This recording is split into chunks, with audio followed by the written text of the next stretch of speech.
Hey everybody, welcome to the PC Perspective Podcast. This is episode 416 being recorded on September 7th, 2016. I'm Ryan Schraub. I'm Jeremy Hellstrom. I'm Josh Walrath. And I'm Alan Malventano. Welcome to the show. I feel like I was just here. The very last thing I did before I left for that vacation trip was record the podcast. Because I left Thursday morning to go to Chesapeake, Virginia Beach, whatever. It was gone Thursday, Friday, Saturday, Sunday. Came back late Monday, got home at 1 a.m. Monday. Mm-hmm. Did some random crap yesterday, and then all day today was helping my dad move stuff. So I feel like I was just here. I don't understand how he could have anything to talk about. Nothing happened over the Labor Day weekend, as far as I can tell. Nope, nothing. I guess you posted a review, and Sebastian posted a review, so that's good. At least we had something to do. Welcome to the show, everybody. I promise we will have some interesting things to talk about. AMD Zen Performance, perhaps. Zen. iPhone 7, new PlayStation 4s. There's all kinds of stuff going on. Apparently, everyone and their mother announced something the other day. Yeah. 5 product announcements. I initially thought that was really ballsy of Sony to do that. I don't think it was ballsy. I think they had the event scheduled too far in advance to change it. Yeah, probably. Apple does theirs last minute Yeah. compared to everybody else in the market, I think. But Who can we distract from? yeah, exactly. All right, let's do it today. Usually it's during IDF. So we are recording the show live at pcper.com/live. If you just get the show either in video download or audio download, or you see it on YouTube and you want to come participate in the excitement that is watching a show be produced live-ish. We do it on Wednesday nights, 10 p.m. Eastern, 7 p.m. Pacific. And that's available either at pcper.com/live on our YouTube channel, or you can go to twitch.com/pcper as well. All of those locations work for that. If you need a gentle reminder, we now have a mailing list / notifications list. If you go to pcper.com/subscribe, you get this page here, and it's basically asks you for your name and your email address, and I will send you a notification an hour, 2 hours ahead of time whenever we do some kind of live event, whether it be this or a guest sponsored live stream or a game stream or something to that effect. You will be signed up for that. And we do have a lot of giveaways and stuff as well on these live streams, so it would behoove you to make sure you are signed up for that mailing list as well. I guess I don't know if I've ever mentioned this before, but if you use Google Calendar, I guess you don't even just have to use Google Calendar to use this, but we have on the PC Perspective upcoming events on the right-hand side of the page, there is a link here at the bottom. You can only see part of it on our screen here, where it says PC Perspective Live Google Calendar RSS. You can basically click that, and you can subscribe to that calendar, and you will just, whatever calendar you associate it into, you'll just know when we're going to do stuff. So that's another good way to keep up with us. Now, this is normally the time where I would say, hey, we have a Patreon, blah, blah, blah, patreon.com/PCPer. We're not going to do that today. Oh, you already did. I just did it. Yep. However, what I'm actually going to do is make a request of those watching and those in the community and those that watch the podcast to actually donate for a separate cause, for something obviously more important than the bullshit that we do, Sure. but is very important to me. So this is we're going to raffle off a GTX 1080, courtesy of EVGA, GTX 1080 ACX 3.0. And the purpose of this is to help support my sister-in-law, who is, her name is Amy. She's 30 years old, very young. Mm-hmm. Not as young as Ken, but very young. Diagnosed with stage 3 breast cancer. And she has 2 little kids, Rain and Charlie, who are awesome. And, they're kind of your regular family, a double income family required to get through. And obviously with her starting chemo a few weeks ago, all that kind of came to a halt. So my wife, Kelly, set up a GoFundMe campaign for that, which you can see if you go to actually, the URL here is pcper.com/helpamy. Amy is my sister-in-law's name, by the way. pcper.com/helpamy. You'll get this page here that will basically show you the contest, the prize you can win, and describe what it is to do. So you can donate any amount you want. The more the merrier. Obviously, we would super appreciate it. But anything $5 or more, and then you submit it. You're basically your confirmation of sorts through the GoFundMe campaign. Put it here into this Gleam.io page, and you will be entered in to win. So you can see here, there's a picture of Amy and her husband and the kids, and you can read this little story that my wife put together about the situation they're in. So if you're going to donate to the Patreon today, I really appreciate it. Save that money. Do it another month, another week, whatever it takes for you, and instead go with the GoFundMe campaign. Again, pcpro.com/helpamy, and we would definitely appreciate anything you guys can do to help. So that was our raffle. This tape is totally decimated. It's not even. You know what? Here, let's fix this. Get some Gorilla tape out. Let's see. While we're here, let's go into our first review item. Intel. Did we talk about this at all last week? Was it announced, but we didn't have a review of The it? NDA wasn't up yet. Oh, There it was wasn't. no NDA, Alan. Oh yeah, there was no NDA. Sorry. You just hadn't posted it. We hadn't posted the review yet. Okay, so this is the Intel SSD 600P. Yep. Decent one. Which last is week. an M.2 PCIe NVMe SSD. Yep. Just like Right. a 950 Pro, basically. Same kind of thing. But it's from Intel. But it's from Intel, and it has their 3D NAND on it. Okay, so is it any good? It's good as long as you're not benchmarking. So that was kind of our discussion over the last week or two. Let me see that thing. Is that it's actually a really good drive, but it's more difficult to show that it's a good drive. It's a good drive for light use. Like, it's meant to be a Boy, budget that's drive. exactly why I'd buy a PCIe SSD. Here's the thing, though. You, like, on a computer doing typical stuff is light use, is the thing. You don't know what I do on a computer. No, seriously. Like, even... I don't want to know what you do on your Judgy? computer. So this drive starts to... And that's the 256 gig capacity. And at that capacity, it starts to kind of choke if you do sustained writing to it over about, like, 150 meg per second. So if you're just... But where are you going to get stuff in a typical person's computer? Then why aren't we using SATA 2 SSDs, Alan? That's not the latency is much lower in this thing, and it does like much faster And it reads. can burst. You know what I'm saying? Yeah, that's the thing. It does like don't eat it. It's not edible. Well, I mean, everything's edible if you try hard enough. It'll I agree. I mean, it'll do over a gig per second reads. It'll do 500 or 500 plus meg per second writes for as much of the SLC cache that it has. And for that model, it's somewhere around, I think, 7 gig. So the reads on it we have no concerns over. No, it's good overall. It's just as soon as you overfill its cache. So you Okay. have to have written, in the case of this capacity, you have to have written more than 7 gig to it at like several hundred So meg per essentially, second. you don't want to use this for frame raping. No, frame rating, this would be a poor drive to use for frame rating. Yes, that is like the worst case scenario for writing to a any drive, for sure. SSD. Yeah. Let's say I keep my Steam library on a hard drive and transfer over the game I play to my SSD. If it came from a hard drive, you probably wouldn't have a problem. Okay. That's the Yeah. point. Like even Ryan brought What if that I up. use Josh's slow SSD? then you would run into a problem. If you have, so that's basically your threshold, right? If you're a power user enough to where you might be bulk transferring large amounts of stuff from another SSD to this one, like repeatedly. Right. Like I'm not talking just the first time you get the thing and you move your Steam library over to it that one time. Like just, as long as you know that there's a thing where it's going to go slowly if you try to hammer it with gigabytes and gigabytes of data, all in a row, then just do that like before you go to bed or something. It'll be done like in an hour or two, even at the slow speed. It right? just seems crazy to me to like buy a new SSD on new technology that has that limitation. Yes, I do agree, and I've had a call with Intel, and I fed stuff back to him. I gave him a whole bunch of results that I'd done even before we did our review. I talked to him, and I was like, look, this is, if it didn't have this issue... So what would be page can I look at that will show the problem? This page? Any of the, Any of the sequential stuff. any of the sequential stuff. So I'm sorry. That's really, really I'm bad, gonna actually, but interrupt that's you. HD tech. Josh is going to interrupt everybody. Oh, okay. I am. So Ryan, hold that up again. Uh-oh.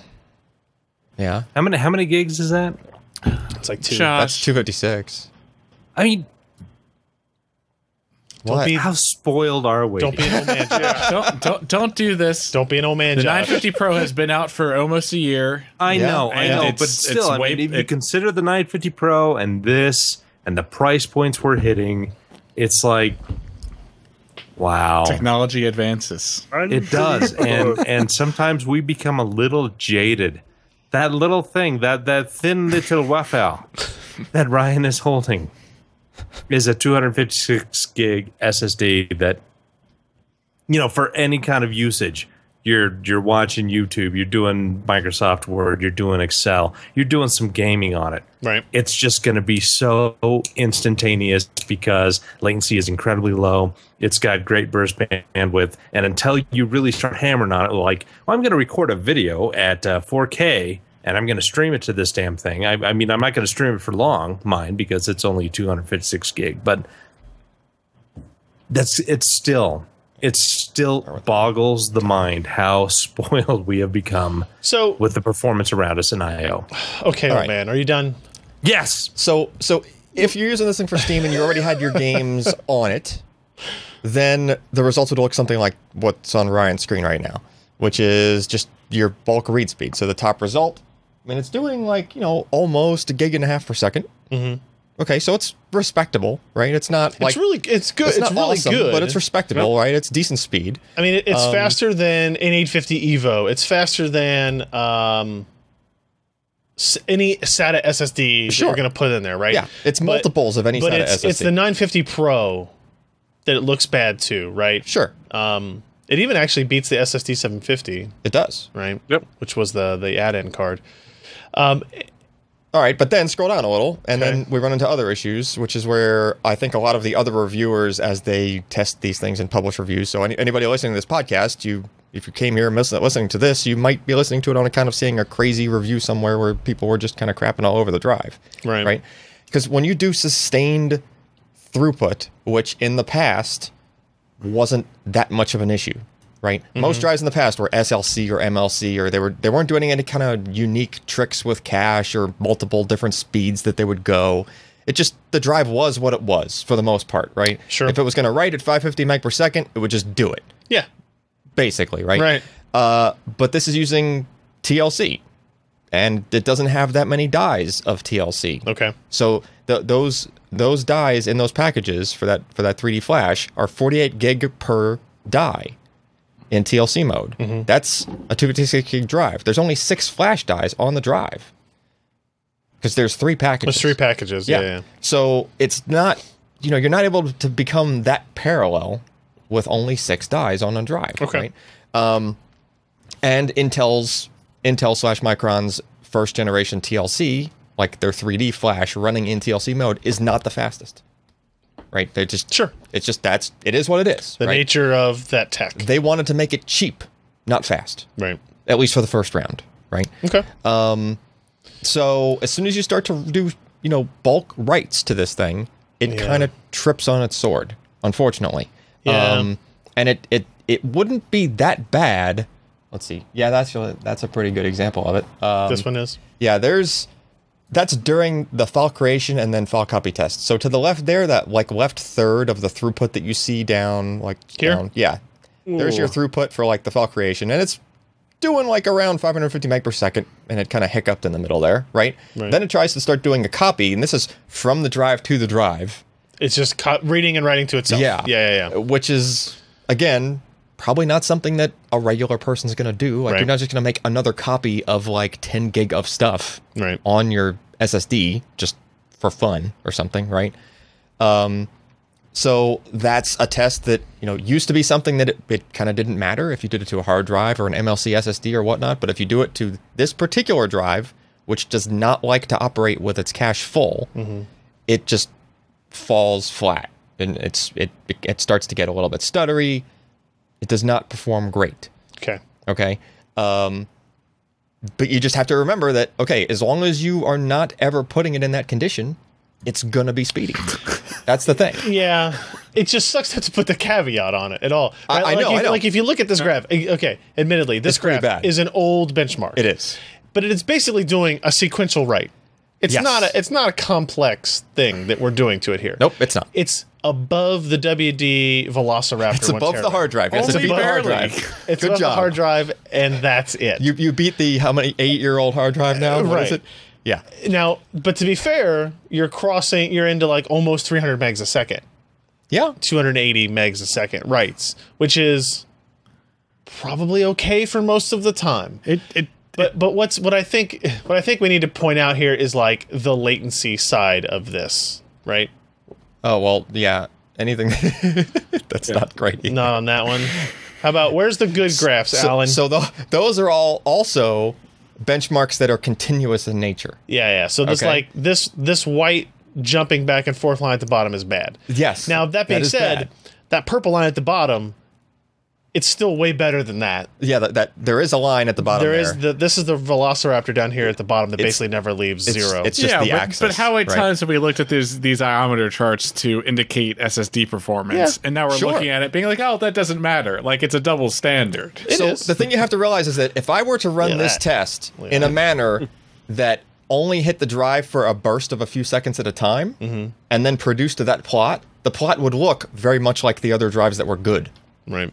Okay. The problem is just that when you catch it, like, you know, in a continuous writing fashion, which is kind of unrealistic for what Intel was planning for it. That's even one thing we talked about on the call. It was like, you know, in their validation, the drive didn't choke because they were never hitting it with. They were always hitting it with what they viewed were just regular workloads in a regular person's computer, right? Sure. I mean, that's why it got do they past put that anywhere in the marketing material?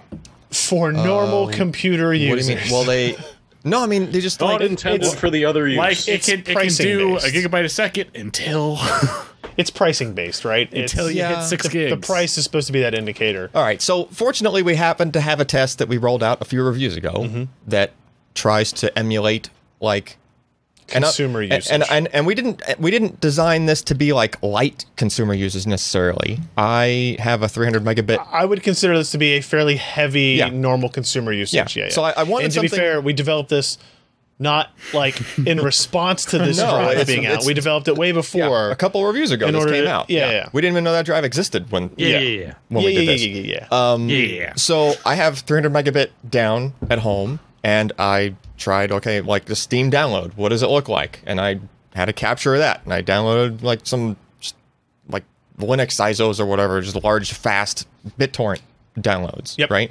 Just to see what does it look like. And we logged that, and I replicated that with our new paste testing that we can do with like the latency percentile stuff that we've been working on for years now. Did you get that from Intel? No. Oh, this is all in-house. All this testing. So basically, I'm replicating what would be a 300 megabit continuous download, just like a pegged 300 megabit connection, while trying to do what would be kind of sort of like game level loads or just anything that would load some data from the SSD. So during this test, it loads just bursts of 200 megabytes of data, I think is what the reads is. While simultaneously doing what most applications, like how they would write random data to the SSD. And I'm being even more random than a typical BitTorrent download would be. So I'm being harder on it, in other words, right? Well, look how that compares. Yeah, and look at how... 850 Evo. Well, compared to an 850 Evo, of course it's going to be better. It's NVMe. And it's not necessarily, of course, right? We just showed all the instances where it wasn't that much better than That's an 850 true. Evo, right? There were plenty of other instances where it was significantly worse, in fact, right? Yeah. But for this test, as hard as this test is on the drive, it's not hard enough to put it in that condition where its cache is full. Right. And as long as you're not in that condition, as these results show, it does fine, right? I don't know if Intel can fix how it behaves once the cache is full. Like there have been other drives before that had a cache that was able to fill. The only way they can fix that is double the size of that cache. No. They just need to change the behavior of what happens when the cache is full. Because a drive so we don't notice it anymore because we're kind of spoiled. We're talking physical limitations of the 3D NAND. No, it's not that. It goes beyond that. There are drives that use cache systems like this that do not behave this way. It goes beyond that, Josh. This drive becomes very inconsistent. It's not just writing straight to the TLC once the SLC cache gets full. That's what the problem is. It keeps trying to write to the SLC cache while in the background emptying it as best it can to the TLC flash, which means it's shuffling data, it's playing musical chairs within the SSD with data while it's trying to also receive data from the host. Right.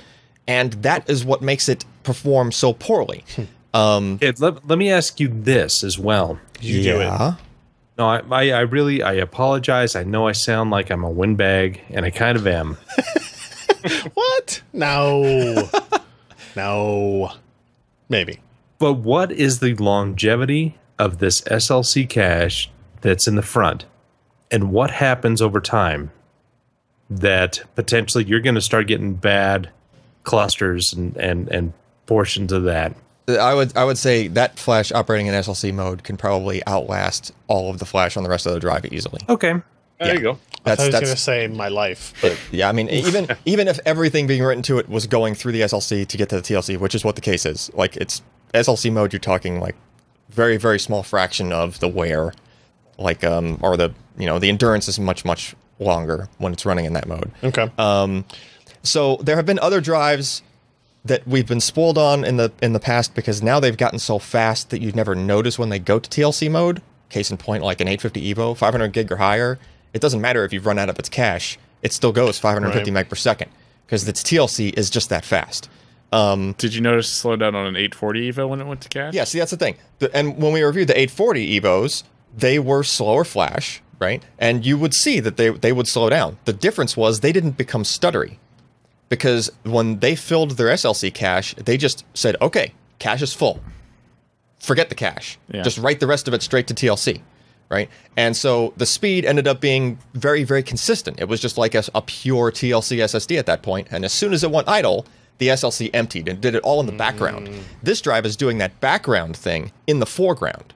That's the catch. That's what's causing it all of its heartache. Right. I find it difficult to give Intel the benefit of a doubt on this when the 840 Evo did this shifting correctly. Everyone knows how it kind of how it works, and that was 2014. I know they should have been able to figure that out by now. I don't think there's like patents on like you can only move data in this particular way between. I don't know. Patents suck, but I know, but I don't even think it's that bad here. Yeah, and just doing like timed kind of guesstimates on how long it seems to empty its cache, this drive, in the background, it seems to be doing it at like between 200 and 300 meg per second. So that would mean that the TLC speed is somewhere in that ballpark, right? So if this drive was handling that event properly when the cache was full, it would probably do 200 or 300 meg per second. It's not doing it that way because it can't do it at that speed while the host still has data coming into the cache at the same time. Basically, you're asking the SSD to do 3 different things at the same time. It's not very happy about that. So, yeah. Kind of like me. So so go ahead, Ken. So it's a 50. This SSD is what, like 50 cents a gig? No. It's at the 512 gig version is 37 cents a gig. It's 37 cents a gig. It's for a lower NVMe. capacity that's like 50 cents, isn't it? The 1 terabyte will be 35 cents. Yeah. I think like the lower 128 is capacity. 54 cents. Okay. 256 gig is 40 cents. That's the one I was thinking of. At all capacities, But this is super cheap. You for get NVMe. 128 gig I didn't realize SSD, it was that cheap. Okay. 128 gigs for $69. Yeah. Right? Yeah. 256 for 104, 512 for 189, and 1 terabyte for 359. And not just that, but like selling like on launch day at Micro Center for like within $5 of that.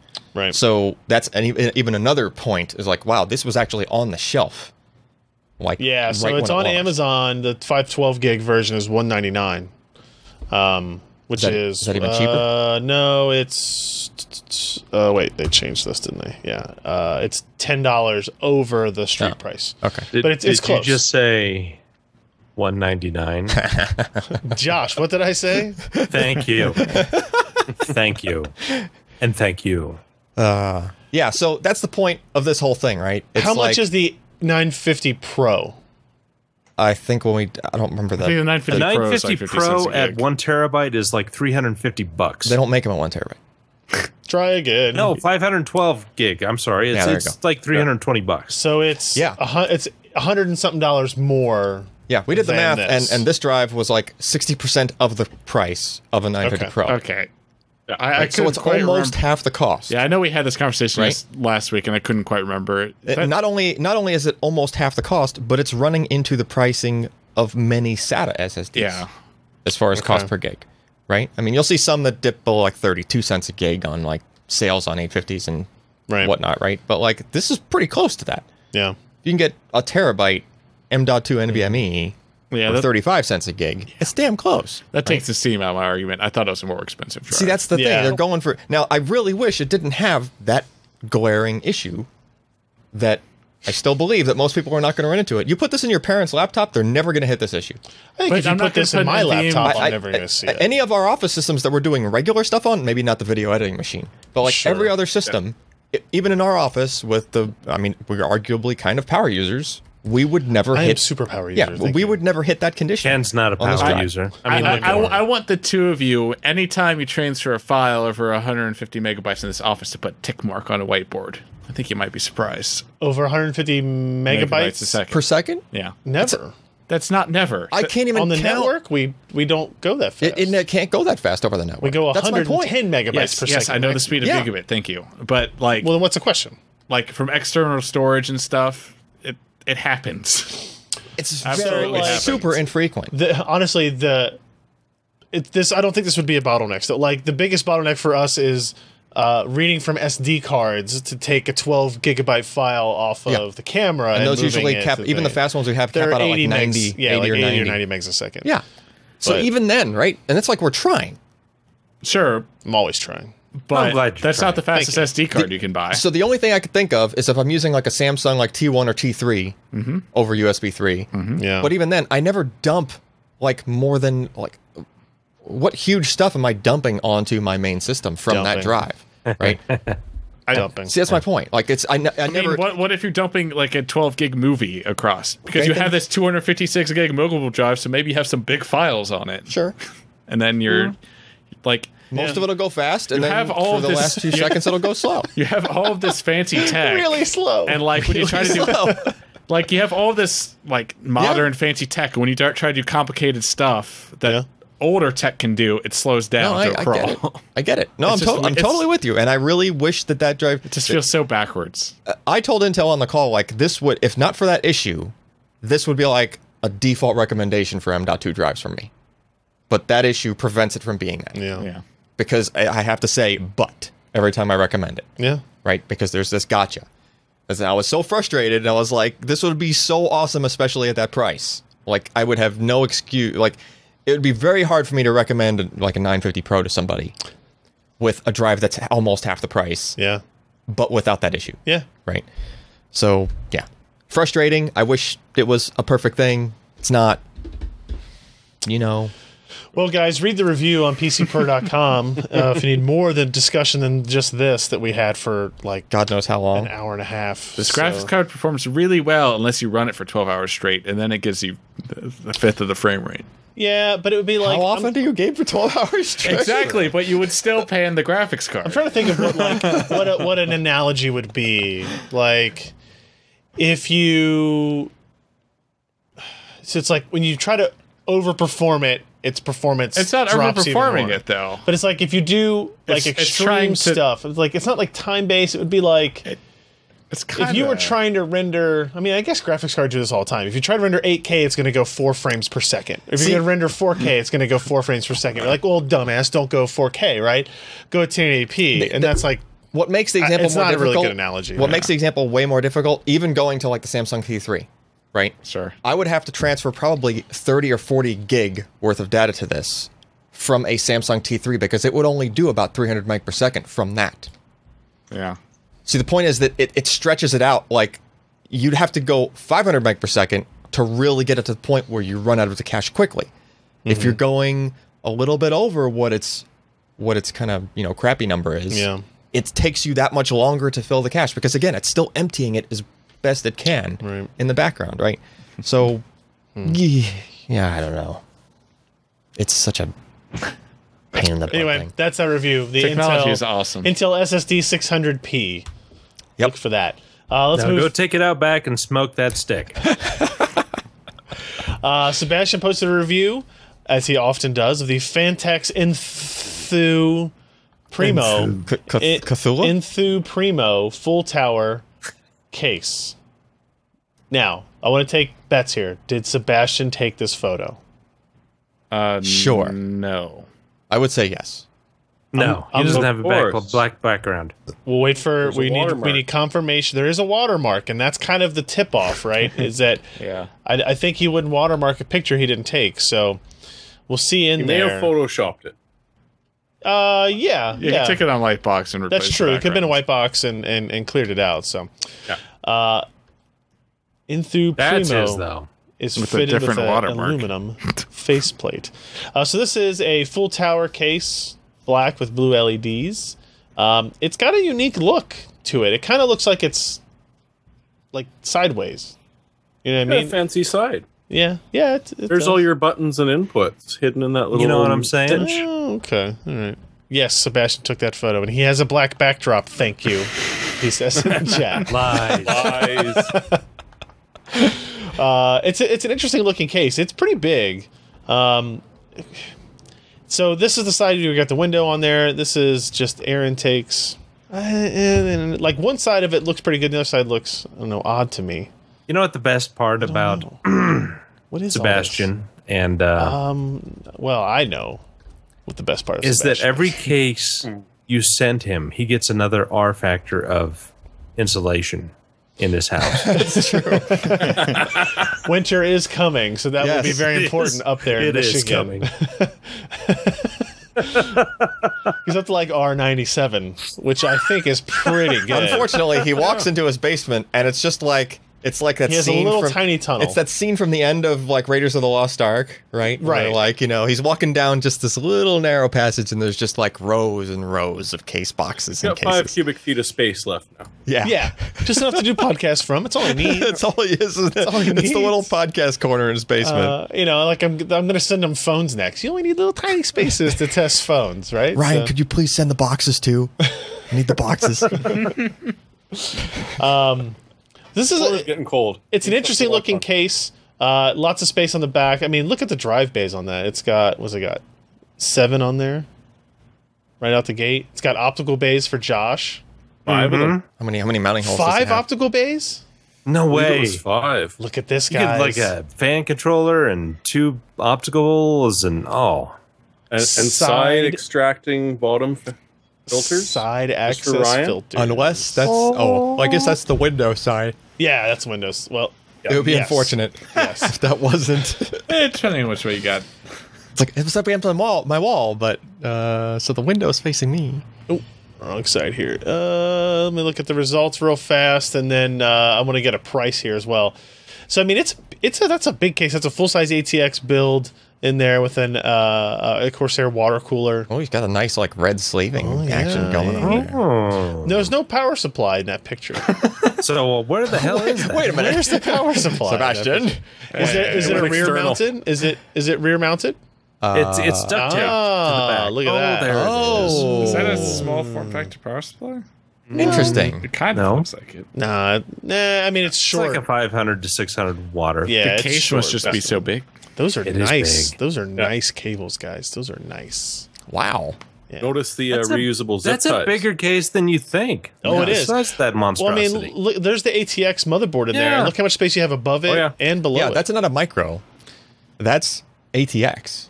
Oh, Like, no right. wonder it has right. That's a 5 regular optical blades. ATX motherboard. I did see a comment on the story complaining that, like, if you've got a case this big, why don't you just go ahead and support, 10 slots Oh. on the motherboard? Yeah. And I think that's probably a valid argument. Because what's that space where the power supply might be used for? Water cooling, yeah, I paraphernalia. Paraphernalia? What is it, porn? My stash. This is a tobacco accessory storage. Oh, I could see. put Down at least here. 2 keys down there. Okay. Sebastian does say it is a huge case. Huge. So job, there's, guys. Good so job. there's that. Yeah, thank you. A pretty good performer, beaten only by the Rio Toro Prism chassis in terms of CPU temps there, and it actually does better. Yeah, I mean, it might as With well the be an GPU open temps, test bed so. with how big the case is. Someone, There's a room Look in at there. that photo. someone says it supports 2 PSUs. Ready. Oh, really? Yeah, you can. Okay.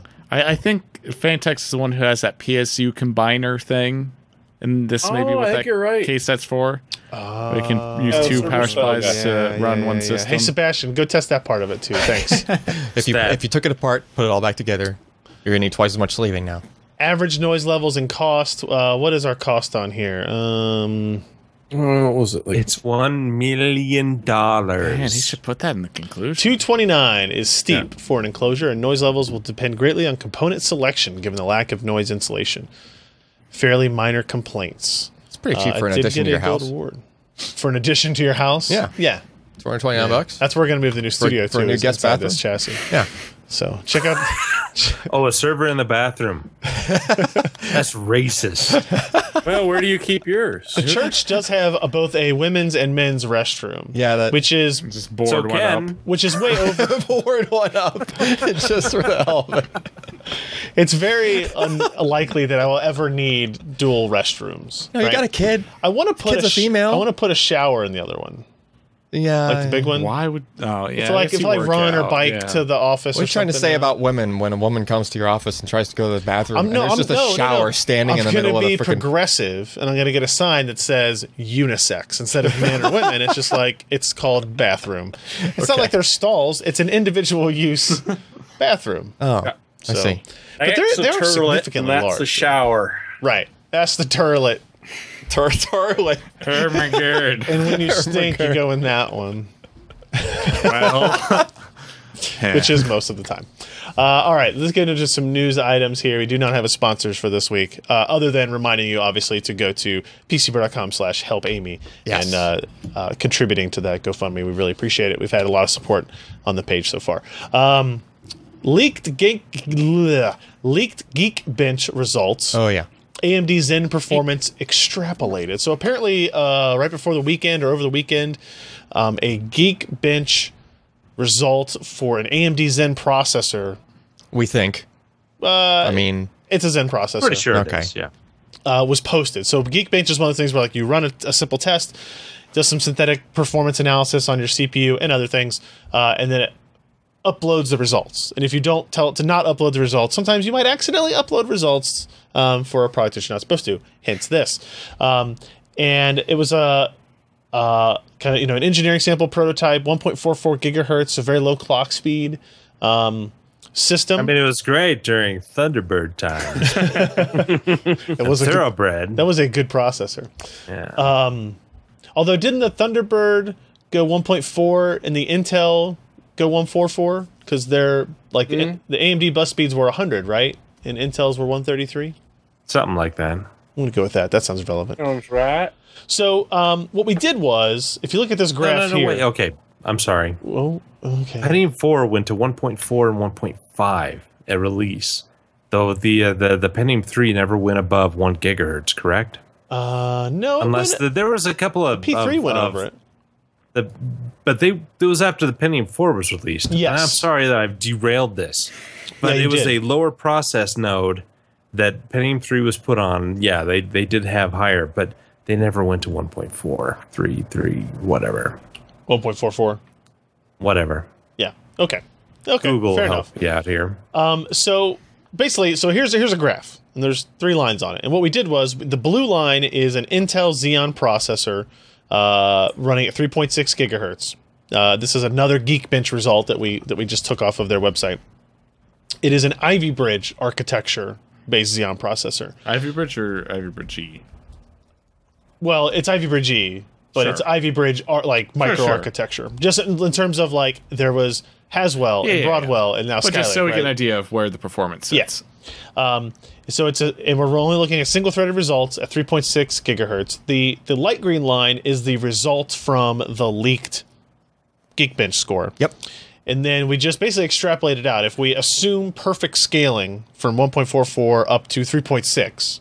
I mean, for CPUs, that's usually... Yeah, it's usually fair. pretty close. Yeah. Right? But what I'm saying is like we didn't like say, oh, minus 10% for No. typical scaling issues. So that dark green bar is the theoretical Zen processor running at 3.6 gigahertz. And as you look through these, like the first result is actually fairly positive for AMD, but I question that one in a second. And then you go through all these different kind of algorithms and capabilities that are very common, kind of synthetic CPU benchmarks. It does get very close. It gets close in some instances, right? Yeah. Like if you look at Canny it's close. But if you look at is it Dijkstra, SQLite, HTML5, histogram equalization, PDF rendering, it's falling kind of behind. It is consistently behind, I guess, is the story here. And if we look at the relative performance, Zen relative to Ivy Bridge, it is ahead in AES. Okay. Ties basically in Canny, and there's another one down here, Gaussian Blur. But it basically is behind. It is somewhere between 70 and 80% of the performance of Ivy Bridge. And I mean, we weren't necessarily expecting this to like come out and beat Intel, right? Remember that 2 weeks ago or so, AMD did a demonstration where they had a Broadwell E 8-core processor going against a Zen 8-core processor, both at 3 gigahertz, and the Zen 1. Oh, okay. It was a Blender rendering test, but there's only one application, right? Sure. So, and none of these directly translate over to what the Blender thing would have been. So, yeah. So what's interesting is there are a couple where AMD really wins, like memory copy, memory latency, memory bandwidth. So memory bandwidth, I put it in there. I almost didn't want to, but memory bandwidth will not scale with frequency. Right. Yeah. That would not or will not. It does still beat it even unscaled. Yeah, unscaled. Yeah. Keep in mind it's DDR4. The Ivy Bridge is using DDR3. Yeah. And the Zen is using DDR4. Memory latency, that doesn't scale. That's not going to change with frequency necessarily. Maybe a little bit, but not a lot. You went the wrong way. And I went the wrong way scaled with that one. Oops. I just multiplied everything by the same number. Latency is so much worse. I going think faster. Memory copy is not going to really. It may depends scale. on it's not going to scale. Yeah. Oh my god. Depends on what memory it's copying. If it did, hey, good for it, right? Okay. So those aside, I mean, the rest of them are computational. The rest of them are computational, just algorithms, doing right? math. Yeah. So what do we take from that? I guess at the end of this, Josh. I mean, is this is not an indictment of a product that's not released yet, but it is interesting information to look at, and it allows us to now start to question, okay, will this be the performance levels that kind of, basically what we're looking at is IPC, like what kind of IPC do you expect, right? And then I did the napkin math, and in order to bounce between 95 and 105% of Ivy Bridge, the Zen processor would have to be clocked at about 4.8 gigahertz. Right? Well, and so that's probably not going to happen, right? So I am curious, Josh, what are your thoughts on this type of extrapolation of results? Well, there's a couple of problems with this. And your problem. The first is that this is a system based on a 2 processor. I mean, 2 socket. Yep. Each one 32 threads. 64 threads in total. Yep. We don't know a lot of the basics of the motherboard and whatnot because this is not going to be a next quarter or 2-quarter product. This is a full year away before we see these 2P Naples. I think it's Naples, right? Yes.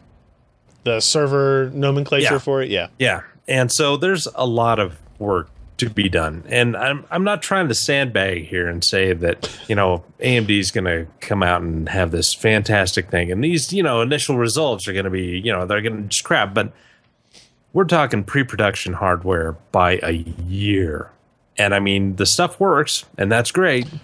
You can benchmark it. Outstanding. But what all is going to be done in between now and a year from now that will improve this? Now, obviously, 1.44 gigahertz is slow. I would expect the final clocks of these products to be in the 2.6 gigahertz range for the full Naples each chip. So you're going to expect that. We don't know the clock speeds of kind of the Encore that my Intel used to talk about. So that's L3 cache, memory controller, and whatever thing that they use other than hyper transport. At this time, we haven't had a whole lot of details. Right. And so it's an interesting data point, but it's a very, very early product. And I remember back in the day with the original Athlon, firing squad about 2 months, a month and a half before the official Athlon launch. I mean, not talking Athlon 64, but Athlon. They received a motherboard and chip, and it performed awful. It was far slower than the Pentium 3 per clock. It was like a 350 or 400 megahertz sample, and it just was awful. Just everybody looked at it as like, you know, why would I upgrade to this from my K6? Because it's just crap. And so this is the grain of salt that we're working with. It's extremely pre-production. I mean, a year away. And at least it works, and you can benchmark it. But we don't know what the final performance is going to be. Right. It's obviously going to be better than what we see here. But we don't know where the limitations are, where the different clock speeds of the different parts of the chip. Obviously, going to DDR4 memory is going to be a plus, and they're going to have multiple controllers doing that. But there's a lot of questions we have about the fabric, the interface between the two CPUs and their sockets, and what we will see. So, yeah, it's a nice piece of data. And we know that AMD has a lot of work to do, but they've got a year to do it with a new architecture. So hopefully they can, get it up to spec. It seems like a lot of ground to make up to. It seems like a decent amount of ground to make up to catch up to Ivy Bridge. Looking at these results, it's only clocked at 1.44 gigahertz that they say. And plus, I did my scaling. What's that? I did the scaling. You sure did. No, I think like a fish. Yeah. I think there will be changes in performance. I think it is a long shot that if these results are not fake or from some fundamentally flawed platform, for them to make up the difference. And keep in mind, this is going against Ivy Bridge, and we have since seen Haswell, Broadwell, and Skylake iterations of IPC, right? So even if you're taking 5% each IPC generation, you have 3 more 5%, which by my carry the 15% more IPC on top of that from the Intel side, if the clock speeds stay the same there. So, well, there's also one very interesting piece of the puzzle we're missing. What's that? The price. Well, sure, yeah. Cost 60% of the Broadwell E. I bet you it'll be less. So, I mean, your performance to your dollar could actually look even more attractive. That's kind of the place they're in right now, though, with Opterons. Yeah. So yeah, we sell them super cheaply. What I do kind of worry about with this is like, I don't know, the buildup of excitement versus the actual result. It needs to be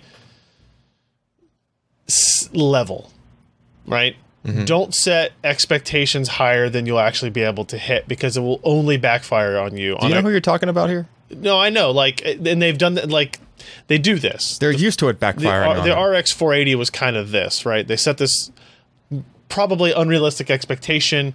Had they just been more realistic about what they put forth, people would have come away super, super excited about it.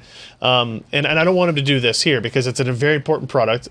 Not just for them, but for the entire industry and like our ecosystem and our viewers and readers and all that other type of stuff. So I want it to do well in there. And so we'll just have to keep an eye on it. We'll see more leaks like this in the coming months. I'm quite positive. And so we'll just have to follow up with more of that as we go. So there's that. We'll run through some of these quick things. Sebastian posted a news release on Corsair's announcement of the Carbide Air 740, aka this looks like a bunch of hard drive bays to me. Yeah, it does. Like when I first saw the picture, I thought Corsair released a NAS device. It's not. No. It's just the design. It's even 8 of them. It's like a perfect. It's like. I mean, you could try putting hard drives in those slots. I don't think it will work. Just cut that mesh out of there, and then you're good. Hot swap all day. Yeah. Well, not really. No, why not? Well, because there's a backing on it. Because this thing is for cooling. Holy moly. Look at that. It's freaking obnoxious. They are saying, and I'm just trying to find it here, 8 120 millimeter fans or 7 140 millimeter fans. Yep. Either a top radiator of up to 280, a floor radiator of up to 280 millimeters, and a front between 240 to 360 at the same time. There is no ore in that. Let's just throw it all in there. Look and at that picture. Fits. That's impressive. It's a little crazy. LED lighting. That is good LED lighting. If you get the right angle, you can probably make it hover. So it's a $149 case. So it's a little bit pricey. We have one of these in, but I didn't have time to mess with it before the launch time frame on this. But this is going to be able to fit all of your coolers in there at once. This is, I guess, it kind of takes the cube design. What was it? The Air 540. Yeah, and there's the 240, which is the and the 240s are the mini ITX. Is it mini? Yeah, ATX, I think. Is it micro ATX or a 400C? Micro? Oh, I think it's micro ATX for that one. So. And so they clearly have this subcategory of cases that kind of go through this form factor and all. So I think it's pretty interesting. I'll be curious to see what the kind of built-in experience is like on that. So that's the Air 740. I think it's available now. But like I said, we'll have a review of it relatively soon. Another thing that we just got in and barely spent any time with is the new line of Logitech products. They released, I guess they launched these at PAX last week. A new mouse, keyboard, and headset. The G403 Prodigy. Prodigy is the branding for this new line. And the angle they're going with the Prodigy line is low cost, low barrier to entry, like not complex, not like what's 100 buttons on simple. it.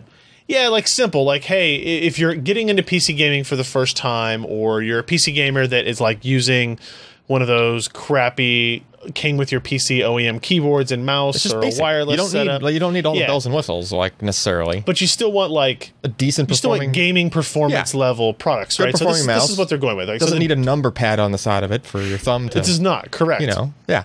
Interestingly, so the G403 comes in two models, a wireless and a wired. The wireless is $99, the wired is $69. So a reasonable cost for a gaming mouse. It actually has the same optical sensor in it as like all their top end mice, like the G900 and was it 602? I forget the trailing digit on that. The wireless version uses the exact same wireless technology as the G900. So it's in terms of where they've talked about the wireless latency being less than some wired mice. That type of stuff. So all that is built into the $99 version of this. I think the G900 was $199. Yeah, for a mouse. So you're getting all that tech. The design of the mouse is actually, if it looks familiar to you, I don't think they use the word, but it's an IntelliMouse. It's like the classic Microsoft IntelliMouse design. Take a picture of it next to the IntelliMouse. Do I have one over here still? Is it Everyone's got one. The red laser? I think so. Yeah. If you've got computers, look around. There will be an IntelliMouse somewhere. It just happens. It does have RGB lighting. I do like the RGB lighting in like the middle of the scroll wheel. It's kind of interesting, as opposed to only in the logo that is underneath your palm the entire time you use it. So there's that. The G213 keyboard is an RGB keyboard. It is not mechanical switch based. It is membrane based. But it actually types pretty good. I used it. I only got to use it for probably 30 minutes or something like that before I had left on my trip.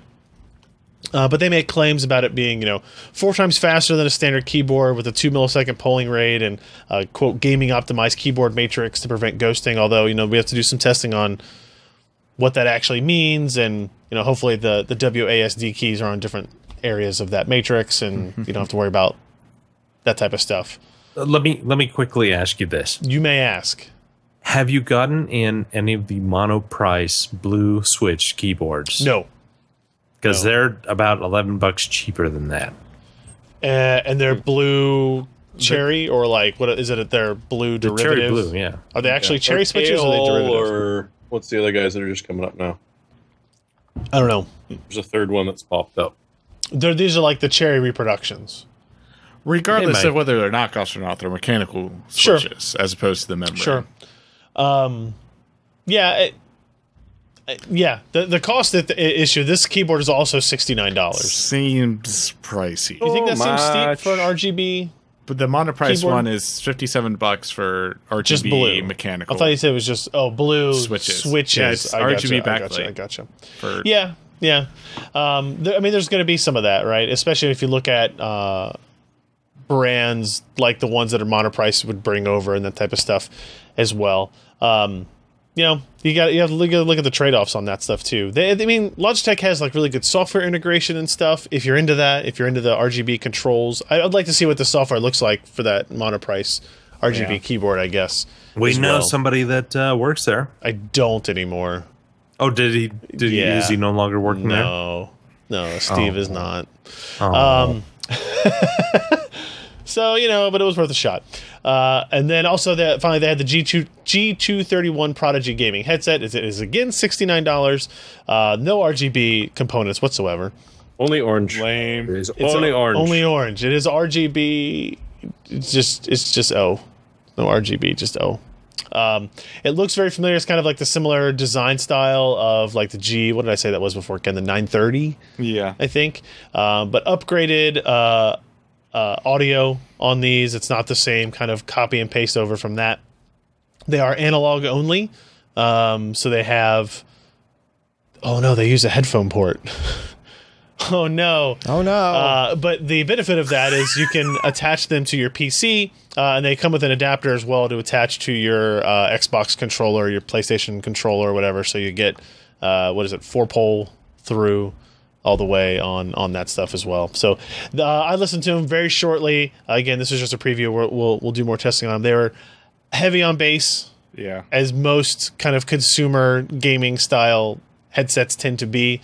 But decent and definitely better than what the previous generation of Logitech low-cost headsets have been. So, you know, it's interesting to see them kind of go after this market because to me, I'm used to getting pitched on, here's a new keyboard, it's $180, or here's a new headset, it's $199, and it's wireless and it has all these lights and dials and buttons and all that stuff. You can get the wired mouse, keyboard, and headset for $210. Like all three of those accessories. So it seems like an interesting deal.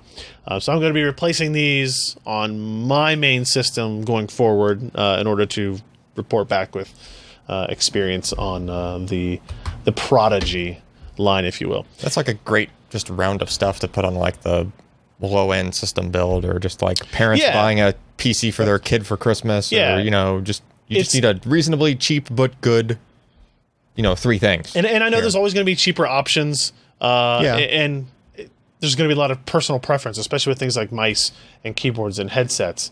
So when you plug this in, does it start singing "Smack My Mouse Up"? It should. It should have like a little power on sequence. There's like boop, boop, smack boop, my boop. badge up. Yeah, they should do that. Razer updates the Blade and Blade Stealth. I guess what are we looking at here? Kaby Lake? GTX 10 series? I think one of them is Kaby Lake. What are we looking at, Jeremy? Well, you're looking at a Pixel Addiction, apparently. No, you see, essentially there's two. There's the Razer Blade, which is the full-out one that you sort of expect. So it's got, a 1060 in there, and a Skylake. Okay. So it's a little bit more beefy. It's a quad-core 8-thread Skylake. Yeah. Okay, all right. So it's beefy, and it's kind of what you expect from a Razer Blade. Right. Now, the Blade Stealth is Kaby Lake, and it uses the onboard HD 620. Okay. So it's tiny, it's light, I see. Long battery power, but they've both got that Razer Core plugin for your external GPU. Gotcha. So instead of going crazy and giving you a huge laptop that has a really, really beefy GPU in it, they're giving you the option to buy the extra little portion to plug into, which makes a little bit of sense on the Blade, but for the Blade Stealth, you know, something that's sitting at about, 3 pounds. You can carry that thing anywhere you want. Yeah. Do all your work, because the 620 is going to be just fine for work. You get home, thunk it in. Now you're connected to your 4K monitor. You've got the 1080 or the 480 going in there, and away you go. So that it's sort of a little different than what they've done previously, but interesting to see how well this will sell. Yeah, the Core, which actually the more I think about it, it doesn't make any sense as a name. Like Core would be like the name of the laptop, Yes, Right? and that'd be the Razer. But anyway, the external GPU dock they have, Core, is actually it's gaining steam. Like I see more people referencing that specific one and talking about it. We saw a couple at QuakeCon. Yeah, we saw a couple at QuakeCon at IDF. Intel was demoing it on like Nooks and those types of things, right? So they're catching on.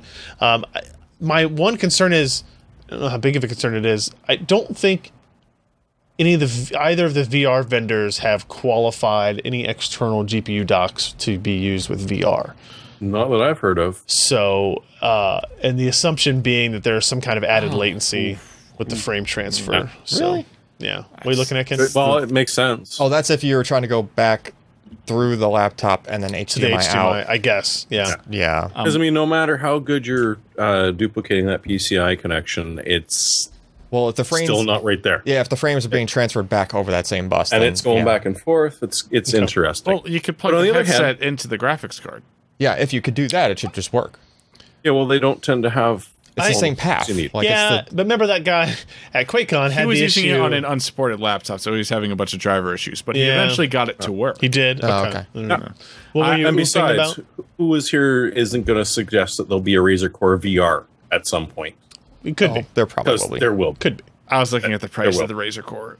Yeah, and how much is that? It's $500. 500? Yeah, Well- you get a $100 credit when you buy Buy it with the laptop? Yeah, but you're $1,400 in at least without a graphics card. Yeah, but the thing is, that Oh, if for you the go laptop for the and the stealth, core. Yeah. you're paying between $1,000 to $2,000. So you're already dropping in more money than most people Yeah, but would. there are do like with a Instinct. MSI gaming laptop options for $1,400 that can True. play games at 1080p fairly well. Yeah. Yeah. You know, I'll be honest here. I have zero experience with the Razer laptops. I would like to try one of these out, I guess. I should try to get in touch with them. But like the Razer Blade Stealth seems like an amazing product, right? If you like, again, for that combination it's the laptop of I've always wanted. right, yeah, in theory, it would be yes with the dock, Yeah. right? I want the thin and light for me to travel to China and wherever the else I'm going to go, and then plug it in at home to the dock and be done and have like an actual gaming rig. So Until your And system when you're wandering crashes. around, if you drop $2,000, you got a terabyte SSD and a 4K display. Yeah, I don't want a 4K display on It a ain't laptop. too bad if you Yeah. want it. yeah, If you don't want it, then yeah.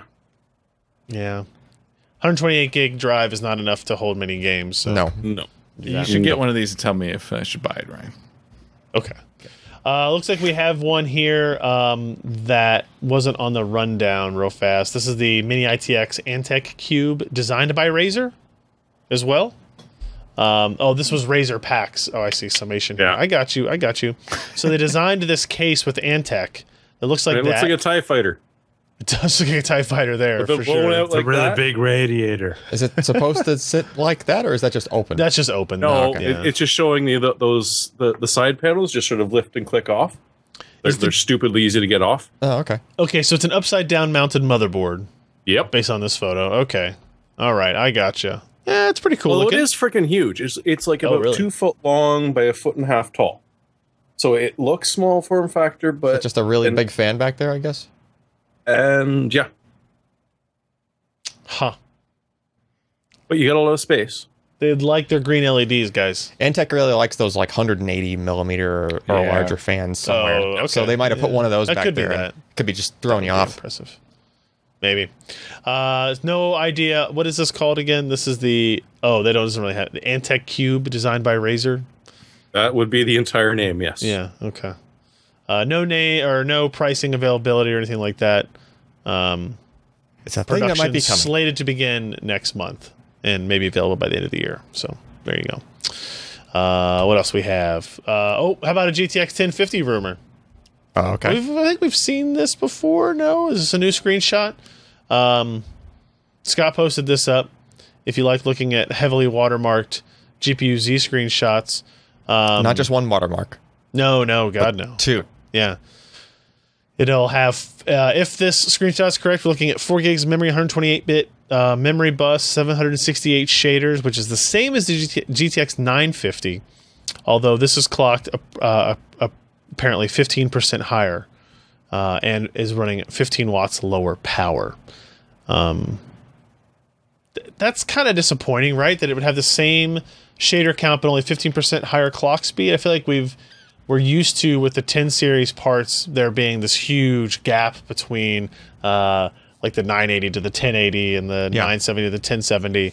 I feel like this is something we see in the past, right, Ken? Where like the 450, the 550, the 650, like they're not as impressive upgrades compared to the high end. Is GPU-Z getting those numbers direct from the card, or is that in the lookup table? Those would be. I don't know the answer to that for sure. It's worth asking the question, right? Because you don't know for sure. I think it's getting that information from the card. Okay. Like what their max boost or whatever number is, and I think the clock speeds it definitely gets. Okay. The things like shader count and ROP count might be questionable. I think those are lookup tables. But I mean, you can see things that it doesn't know, it's leaving blank, whereas things that it thinks it knows, it's filling in. So you want to put some kind of credence to that. So the idea is that we're looking at a. It looks like somebody blanked some of those out on purpose, like the name is blank. Oh, yeah, maybe that's true. Yeah.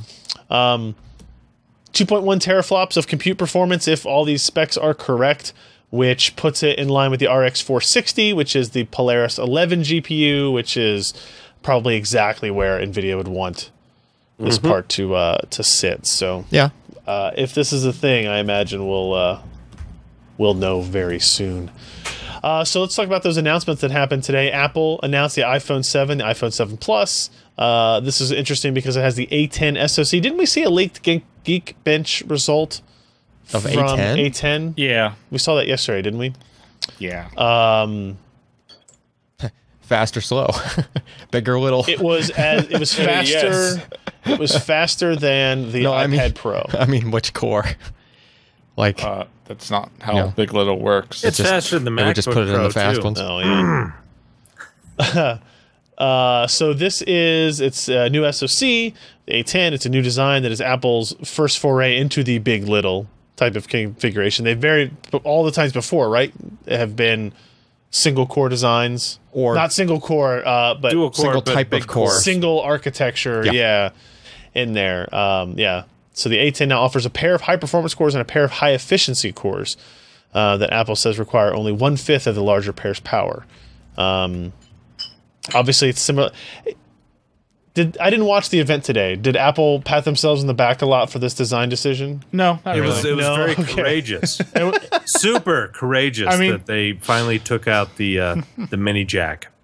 Oh. Yeah, that too. I mean, they were patting themselves on the back. You couldn't see it because it was wireless padding happening. Oh, yeah. Okay. They didn't spend a whole lot of time talking about that. I mean, they wouldn't, like, chip details they don't spend a lot of time on. They just, Sure. So that's kind of interesting. Other new specs, it does remove the headphone port. So they can fit their Taptic engine. I don't know what that means. That's what's in its place, by the way. Home button? It's not haptic. It's taptic. Is the Taptic thing only for the home button? It's a bigger vibrating thing now.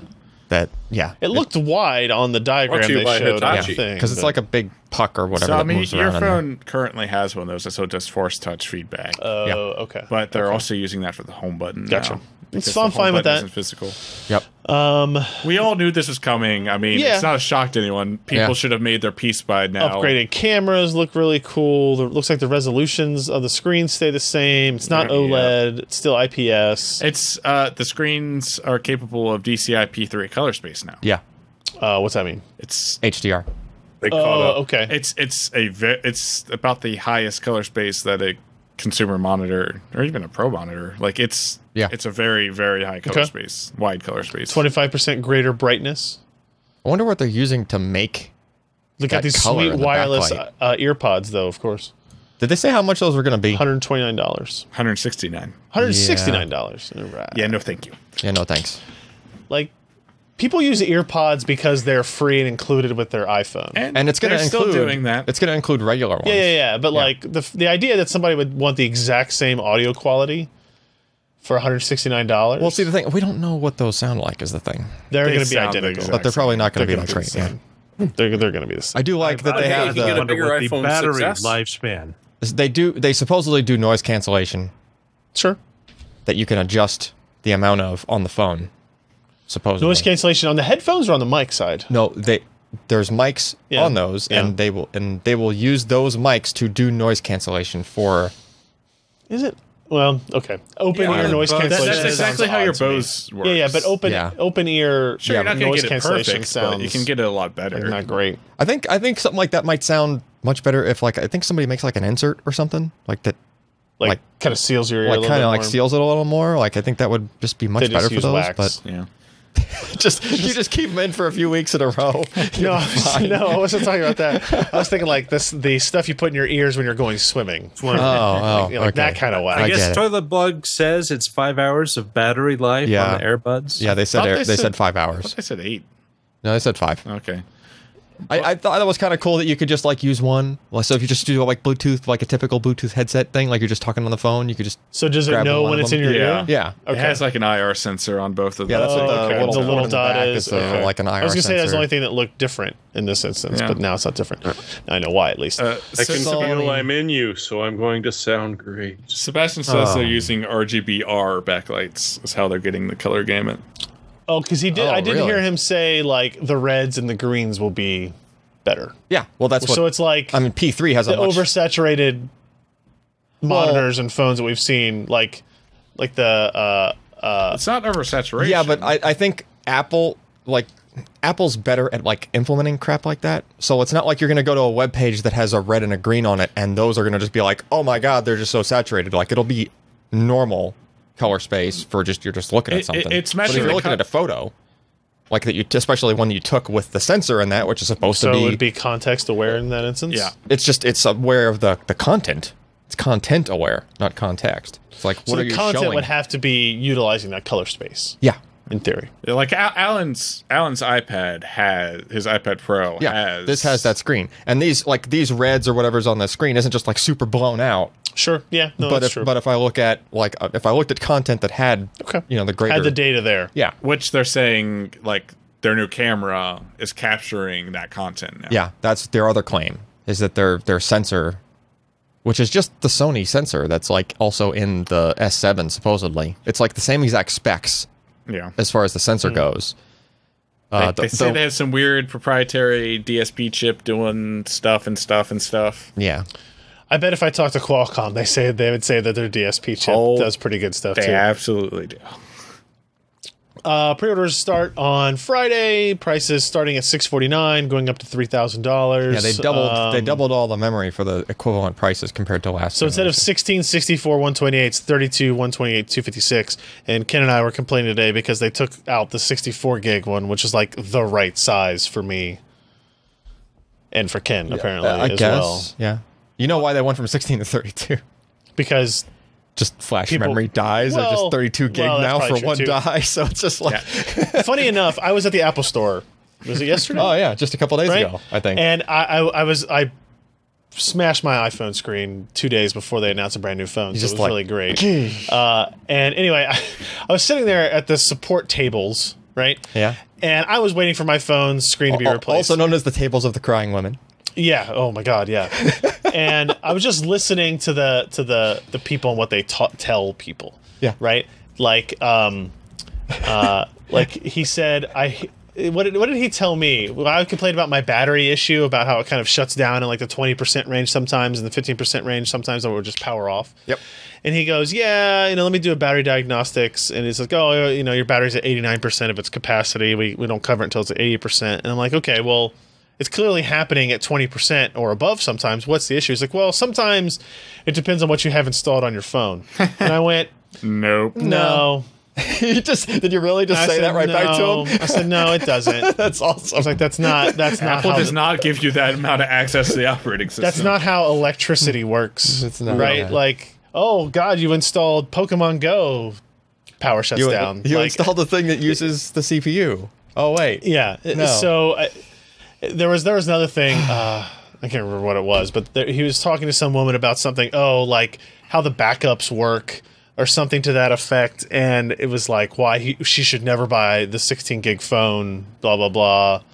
because of some capacity. I don't know. It was funny to listen. I like to listen to people silly arguments they were trying to make. So it's kind of like I was working at the Apple Store. Right. Yeah.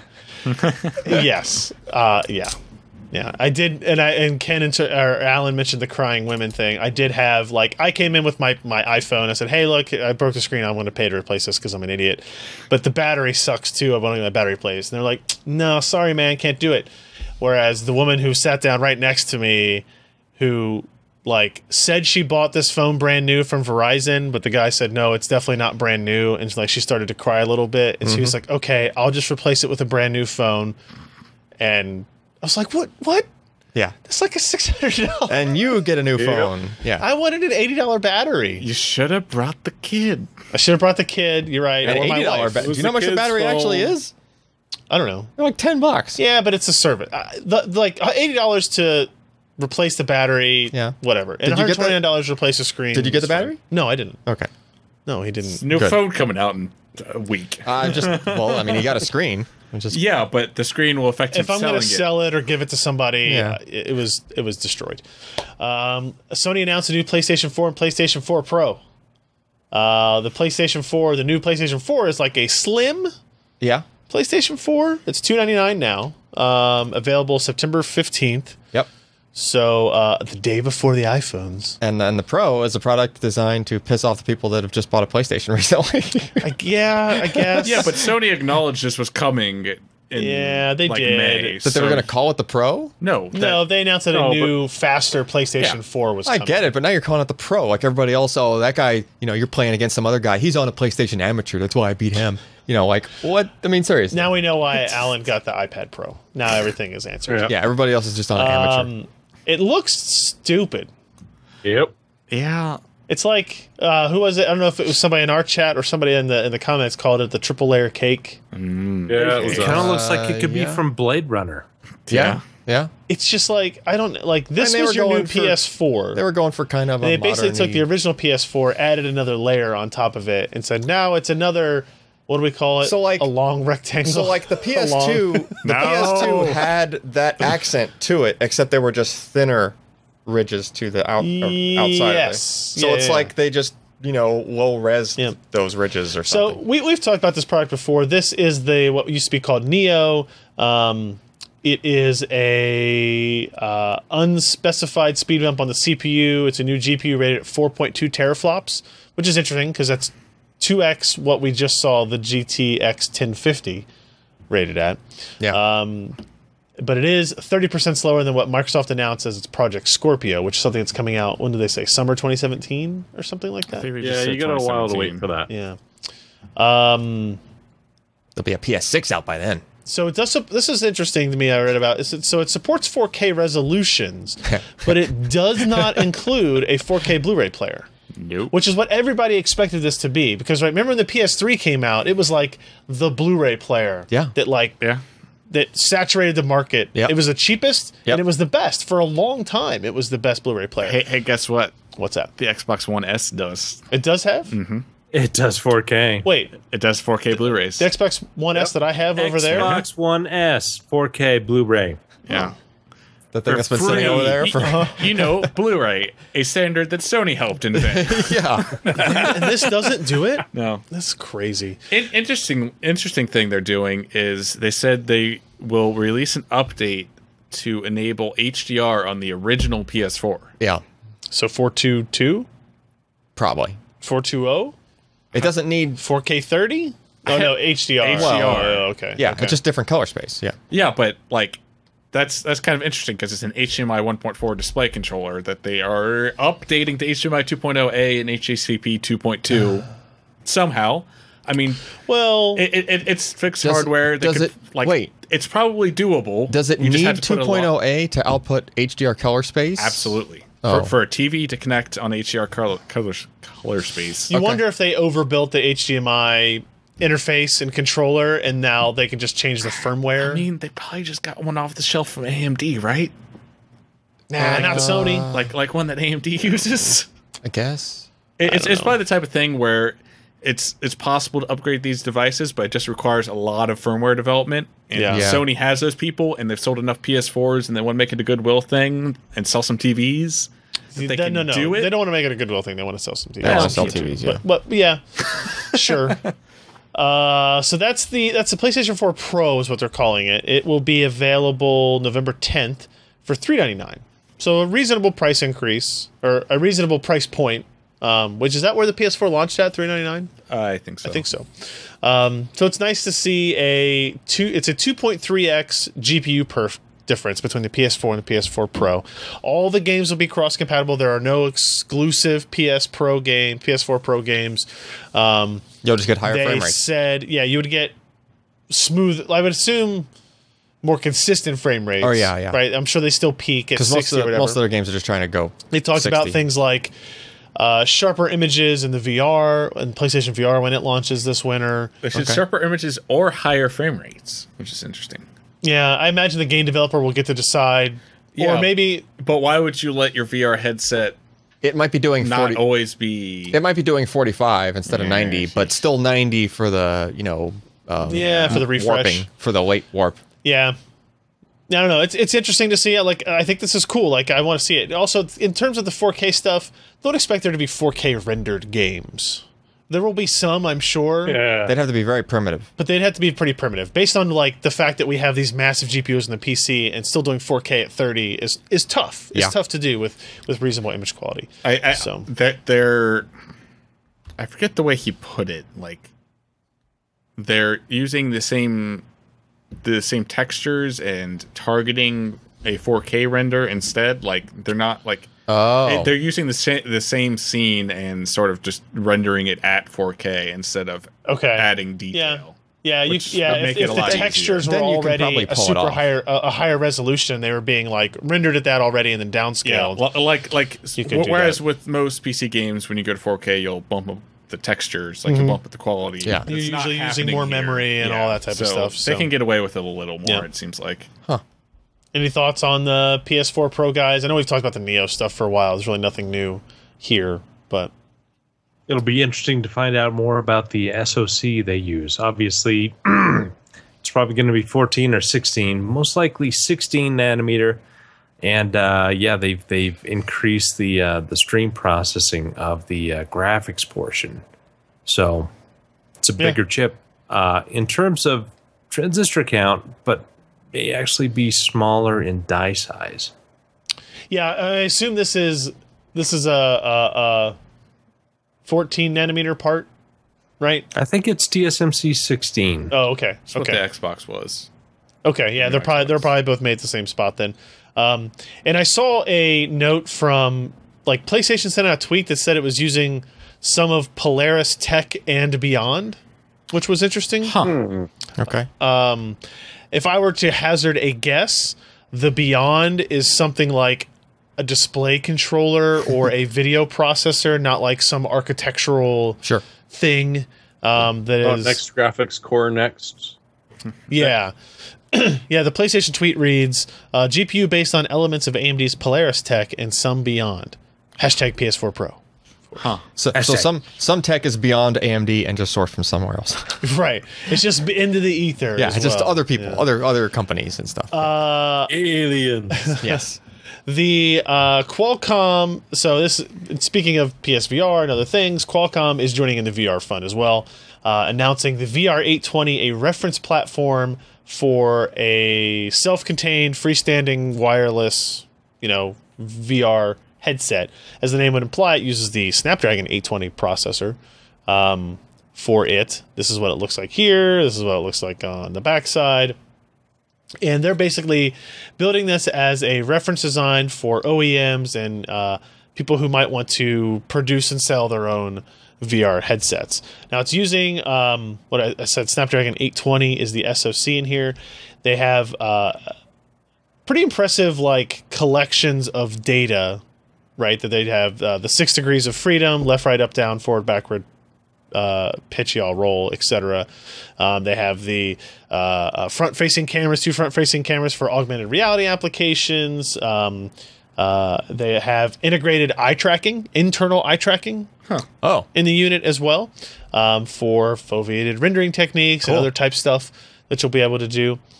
So that's kind of like a first where we've seen something implemented into a kind of announced product. Well, in that kind of a platform, you need to reduce the amount of processing you're trying to do. Correct. It's all mobile, right? Yep. So, yeah. Yep. It makes sense, just focus on where your eyes pointed. Yep. It is, I had the information wrong first, but it is actually built on a 1440 by 1440 per eye resolution display. Okay. AMOLED. Strange, but Yeah, it's AMOLED, and it's only running at 70 hertz, which is a little... I mean, Gear gotta VR is like 70 hertz, I think. I don't think it's 90. Yeah. I could be wrong. Yeah. So there's that. They say they want to have... let's see, for product and resale as early as Q4 of this year.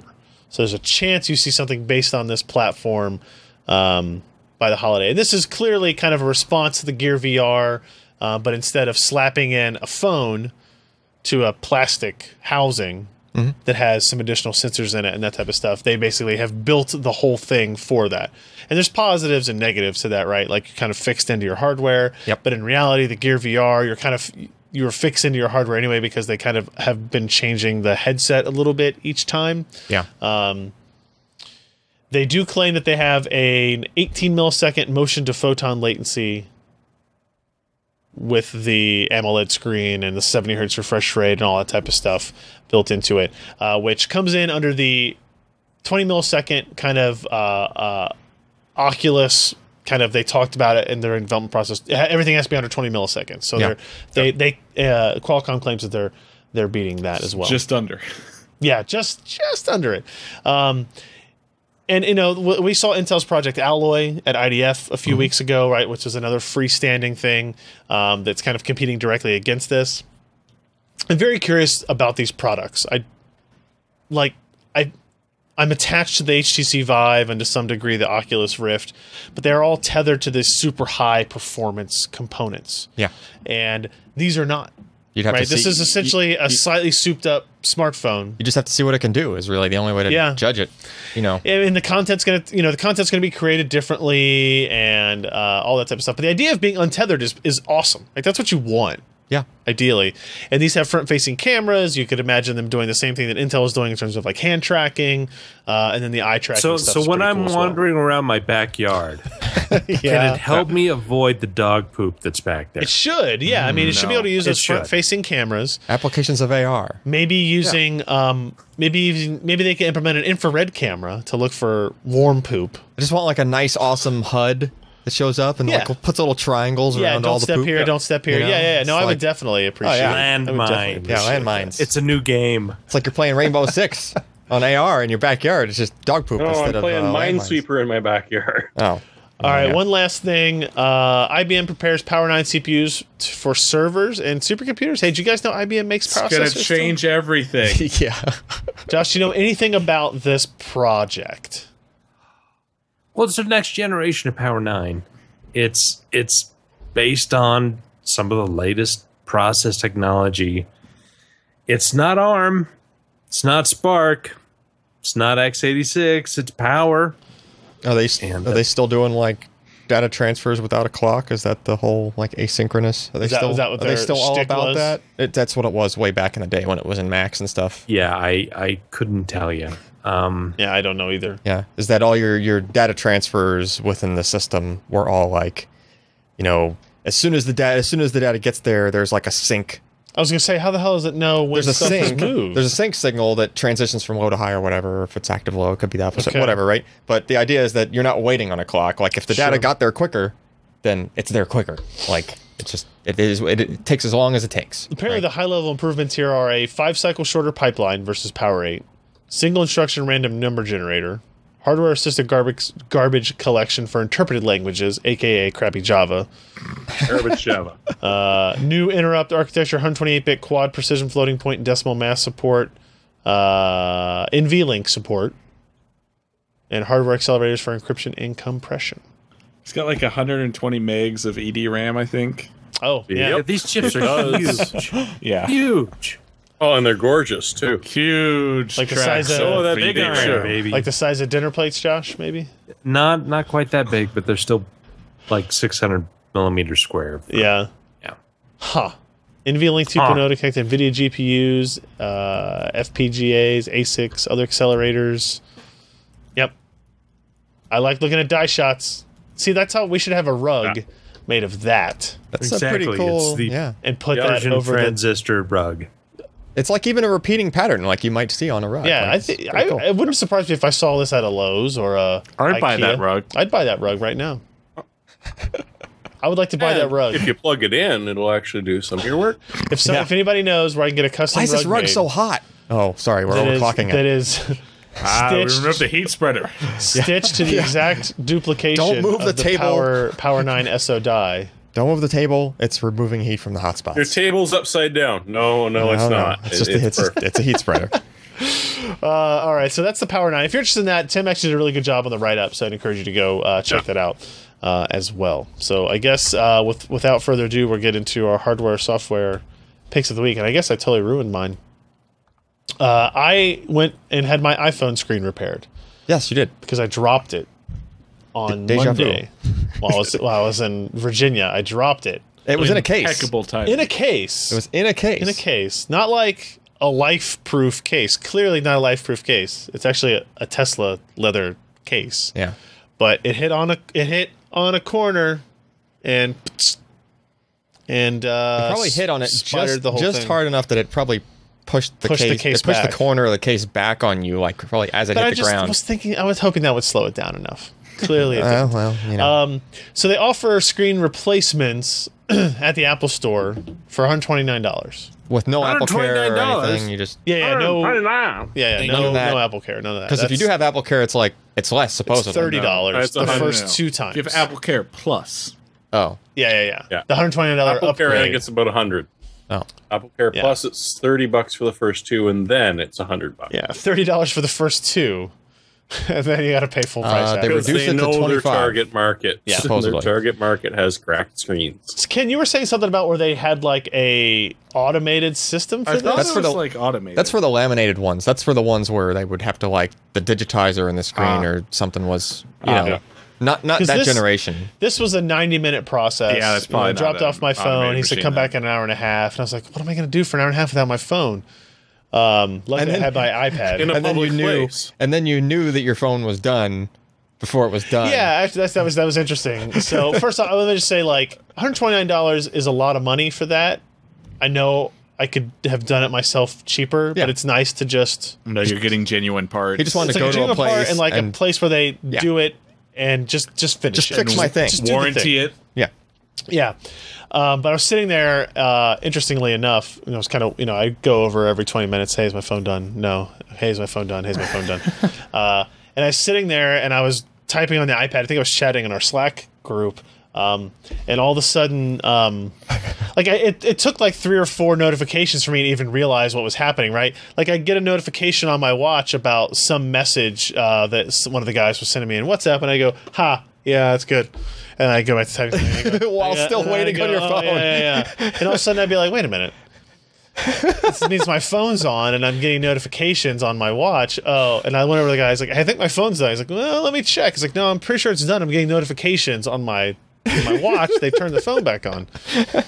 He's like, oh, okay, yeah, no, it's ready. I'm calling your bluff, buddy. Yeah. It's got to be done now. So that was mine. They did a good job. They're friendly people there. Maybe too friendly To some people. Yeah. I don't need people to clap when I buy a product. That type of thing. I do. I know you do. You need. I had like a really I like, need positive encouragement in my life. I've been Oh, lucky. you won't get it here, Ken. The few times that I've had to go and do like any kind of warranty thing there, I've been lucky because I always have like the most obscure, weird, oddball issue or something. Weird. That's always like just this crazy like it was like what was the first iPhone with the Touch ID? 5S. The 5S. Like I had a 5S and like only when it was cold, the touch sensor wouldn't work. And they're like, how do you prove that to the guy in the Apple store? Like, it's cold. Like, can you Bring put it in in your your cooler. fridge Bring for in a like, cooler. Cold pack. Yeah, but then they'll be like, sir, this is water damaged, because like, And a paper towel. yeah. So, but Just put some silicone I've been gel lucky over it. the few times I've had to do something like that. I'm like, look, this is what happens. I already did a DFU restore, blah, blah, blah. I said all the right magic words and they just kind of go, okay. And they just like It's literally the guy said okay and went out back and like. With the thing that annoyed me about the battery is like. That's obviously it an was issue. at 89%. They did like a little diagnostic bull crap on it. And he's like, oh, your battery's coming back. It's 89%. And first of all, I was like, wow, that's actually seems like a lot of battery degradation in 10 months. Yeah. Well, here's the other thing, though. Since your phone is cutting out at 20 or 25%, that means that its diagnostic thing doesn't know the true endurance of the battery. Yep. It's underestimating how bad the battery is. So if you do that trick... Huh? It's not a trick. Well, whatever that reset... No, there's like he a special... told me I could recalibrate it by... How do you do that? Draining the battery all the way down, plugging it in, and when the battery icon shows up, hold down the only 2 buttons that do anything on the device for like 10 seconds. You'd see the screen go off, and then the battery icon come back on. Let it charge up to 100%. Yeah, that supposedly resets it. Like I had no idea.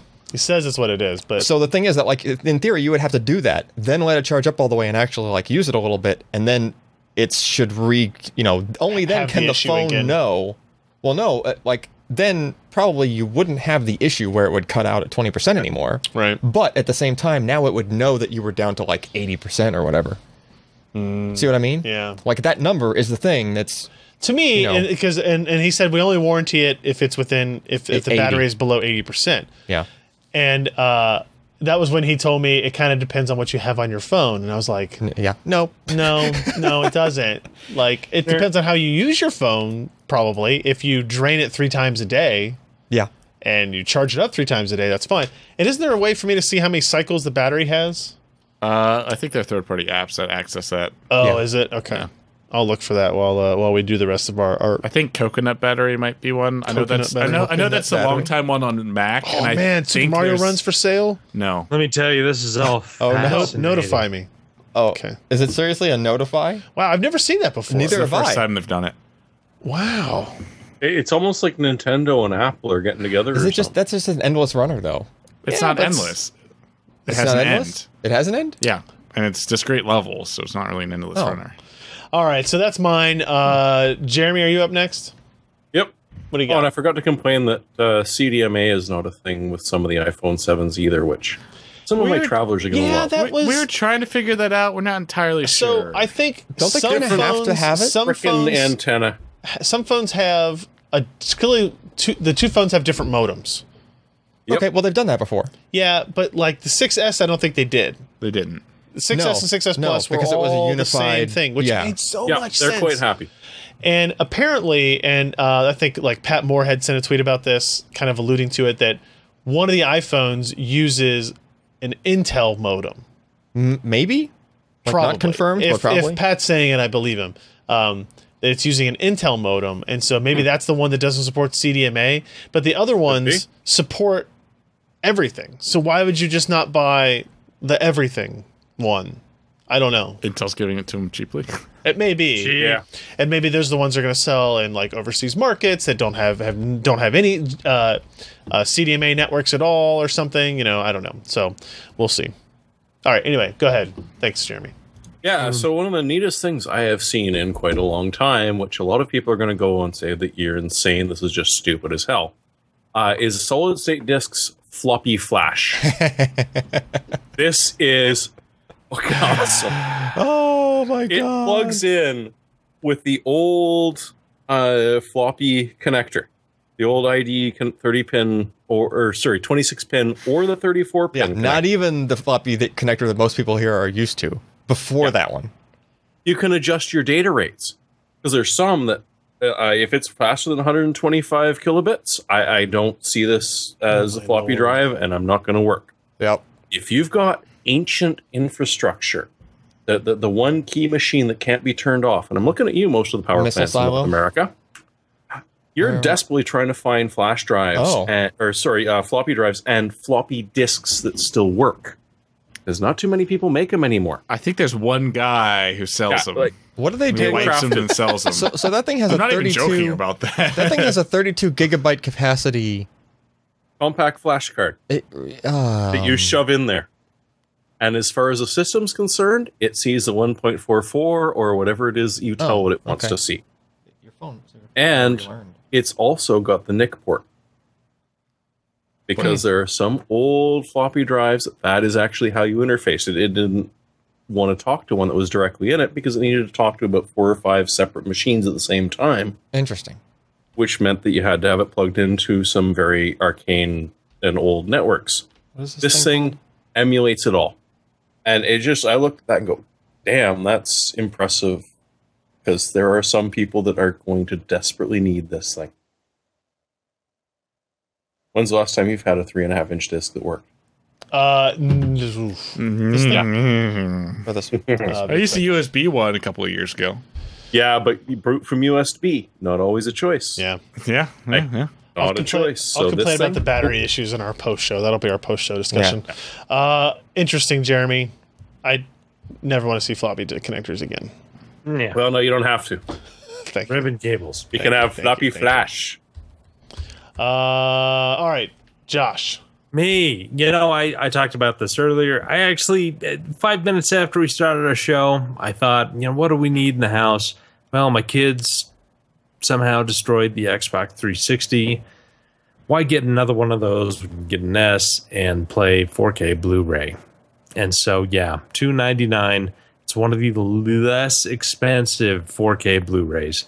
Not the least, but it's less expensive than others.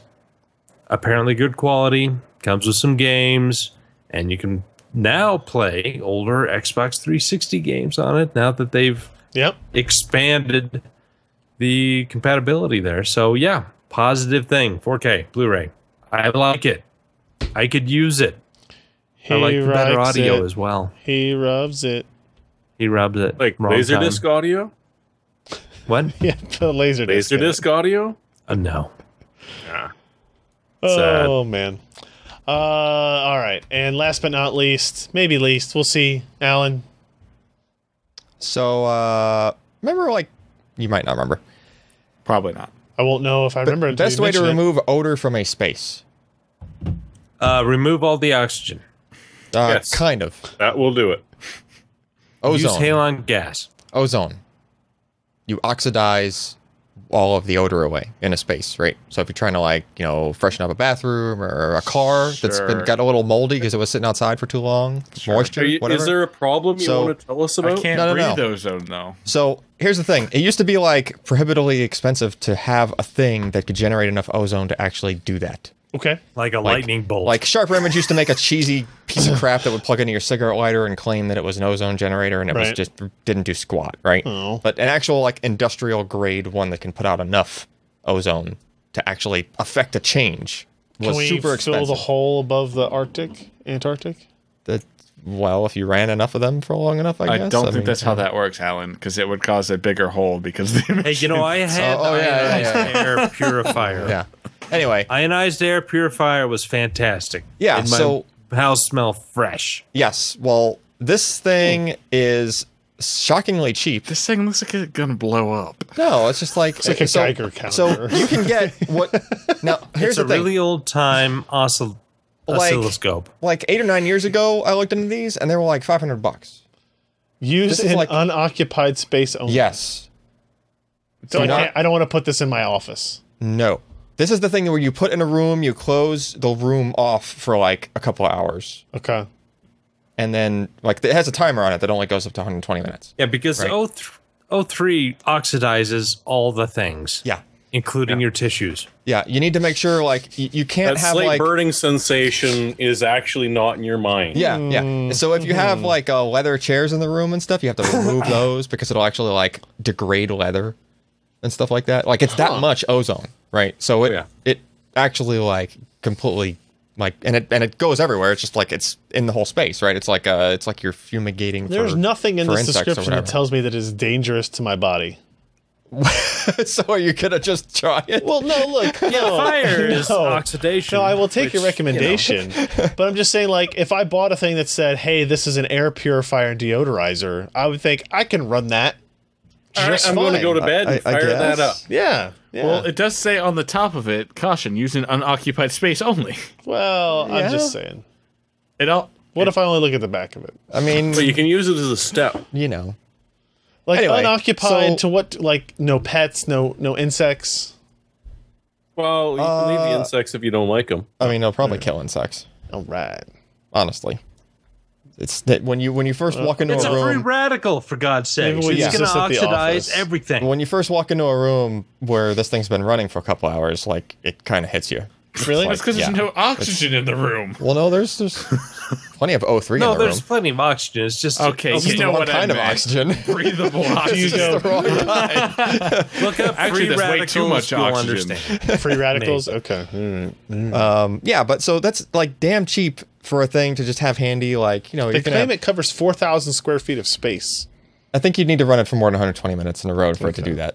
Which is one of the pet peeves people have on like the comments of the thing is like the timer only goes 120. So you have to like keep ducking into the room and like cranking it back up if you wanted to keep it running for more than that. But for any like, you know, for like a spare bedroom in your house or something, you're about to have like a guest for the weekend and your cat's been sleeping in You the want to bedroom. gas them out. You know, and you don't want like pet smell in like your guest bedroom or something, right? This will just like it'll just smell like nothing. Like it just the smells are just gone after like obviously right after you walk in it smells like ozone, but you know, you air that out and Once then there's the no treatment odors is left. finished, the O3 quickly converts back to O2. It does. That's the free radicals. Yep. Are you talking about a terrorist organization? Like, I don't understand. Yeah, it's the free for God's radicals. sakes, take chemistry. I've heard free radicals in a lot of like BS health ads, so it just doesn't mean anything to me anymore. Yeah, no. It truly is free. I mean, O3 has an electron shell that shifts back and forth between the three electrons. O2 is Yep. stable. O3 is not. So whenever O3 comes in contact with something else, If it can get it an then oxygen molecule, oxidizes because it takes it. that third oxygen atom attaches to whatever you're doing or whatever else is there. Yep. So there, you know, that's the 50 cent. Which then Lecture. oxidizes it because there's oxygen. That's why it's called Literally. oxidation. Yeah. Literally oxidation. Could I run this in my living room if I'm asleep upstairs? Yes. Yes. If your AC's not going. Alan's gonna die. If the AC is not going. Because then it's going to circulate it to the rest of your Throughout house. The house. Yeah, but then by the time See it what I gets to mean? the rest of your house, it's gonna drop off that. However, radical. ozone There's doesn't something smell else. very pleasant. I think if it's traveling through would ducts, if it's traveling through ducts, like Okay, if Yes, you the ducts wrapped your might be a entire house little in rusty cellophane, after a while. What if I put one inside the duct? just run it 24 hours. Will eventually So- eat its way through the duct. Another handy use of that is if somebody had smoked in a car and you want to get rid of that smell, you'd basically just close that in the car for a couple hours and then, like, you know, smoke smell's gone. Yeah. Okay. As long as you don't have leather That sounds seats. interesting. All right, If there you you have go. leather seats, you don't want to do Yeah, that. if you have leather seats, The- you need to, like, put a bunch of conditioner on them before you do that. See that? It just seems like a death machine now, right? Oh yeah. smell But it's nice only when you 77 die. bucks. I mean, That's don't. a cheap death that's machine. a cheap Kevorkian ain't got nothing on that, man. I mean, don't be in the same room or the same house as it. And Don't if leave you your have- pets. If you have a leather couch, you can't do that.